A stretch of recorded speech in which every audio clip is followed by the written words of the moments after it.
Erasmo, Uhum.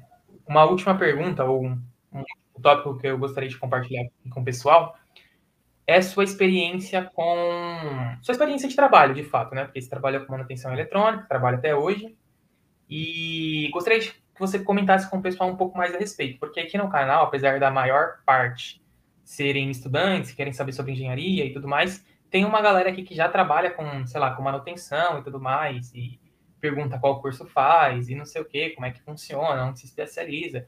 E aí acaba vindo essa galera também fazer alguns tipos de pergunta, principalmente em vídeos de projeto. O que você pode compartilhar da sua experiência com relação a esse tema? Bom, como eu comecei como técnico na área de manutenção, eu tenho muita afinidade para essa área, é uma das áreas que eu mais gosto, na verdade, e que é muito boa, porque sempre, pelo menos aqui no Brasil, é uma realidade muito forte de a gente consertar as coisas, né? A gente sempre gosta de fazer manutenção, tanto em equipamentos domésticos quanto na indústria, isso é muito verdade, né? Eu acho que é uma área muito boa, um técnico é essencial, se não for pré-requisito, tipo, ajuda muito. A engenharia é boa para isso, mas não é o foco dela, talvez não seja esse, porém é possível se especializar nisso, né? É possível fazer uma pós em uma engenharia de manutenção, por exemplo, e tem áreas na indústria que precisam tem diversas áreas, por exemplo, uma engenharia clínica num hospital pode fazer uma previsão de manutenção de equipamentos que não podem parar. A gente precisa desse planejamento de manutenção e de uma equipe qualificada, e muito provavelmente nessa equipe é possível que tenha um engenheiro para liderar todo mundo. Então a manutenção é uma área muito boa. E em projetos, né, quando você vai desenvolver e você tem algum conhecimento sobre a manutenção, ajuda demais, demais, demais, porque algum, sim, em algum momento você vai desenvolver algo, você vai ver, putz, eu já vi exatamente esse circuito em algum equipamento que eu fui mexer e ele não funcionava tão bem quanto ele poderia funcionar. E daí, ali na hora do projeto, você lembra, aconteceu comigo diversas vezes, falei, não, dessa forma não funciona, a gente já viu na prática que não dá certo, então a gente vê que é a vivência na área, né? Na manutenção você tem contato com algo que existe, que está ali, né? Que alguém já desenvolveu, já é um produto comercializado e a forma como ele se comporta com o usuário, com o cliente, com o consumidor final, e difere muitas vezes da forma que é projetada, né? Então, isso, eu acho que uma coisa complementa a outra, e numa indústria, numa empresa que você cria produtos, isso ajuda muito e é até interessante quando se conversa, né, as duas áreas. E a engenharia, ela agrega bastante nisso, principalmente em projetos, mas manutenção também, tanto que nos projetos, quando a gente está desenvolvendo alguma coisa e não funciona, aí a gente pega um multímetro e testa ponto a ponto, olha esquema e fala, pô, aqui vem tal coisa, osciloscópio analisando sinal e vai vendo, ali, né, a manutenção. Esse é o mesmo conceito. Então, acho que esse é o raciocínio da coisa, acredito eu. Entendi. Com relação ainda de manutenção Uhum. a equipamentos, o que você acha que é imprescindível que um cara que quer trabalhar ali com manutenção, com eletrônica pura, de fato, precisa ter e tem que ter, não tem outro jeito, não tem como escapar disso. Uhum. Cara, na manutenção é imprescindível o domínio das ferramentas, né? Você tem que saber usar um multímetro, tem que saber usar um osciloscópio, tem que.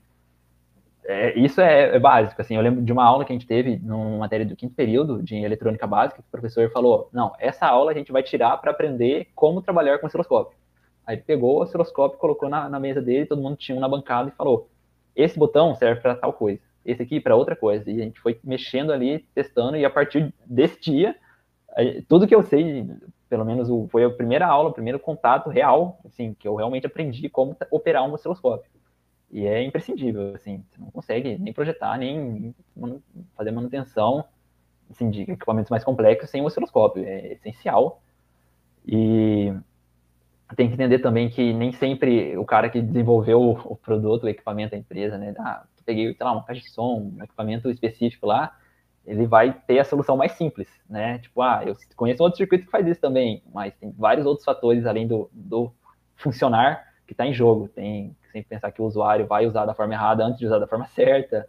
Muitos equipamentos precisam passar por normatizações, né? Tem legislação que visa ele, então se ele passa por Anvisa, por Anatel, por alguma norma, tem certificação do Inmetro, por exemplo, ele vai ter muito mais circuito do que digamos, é necessário, né, para funcionar, por questão de proteção, questão de redução de ruído, de várias coisas que precisam ter no circuito para ele funcionar né, sempre, tipo, de uma forma mais ideal possível.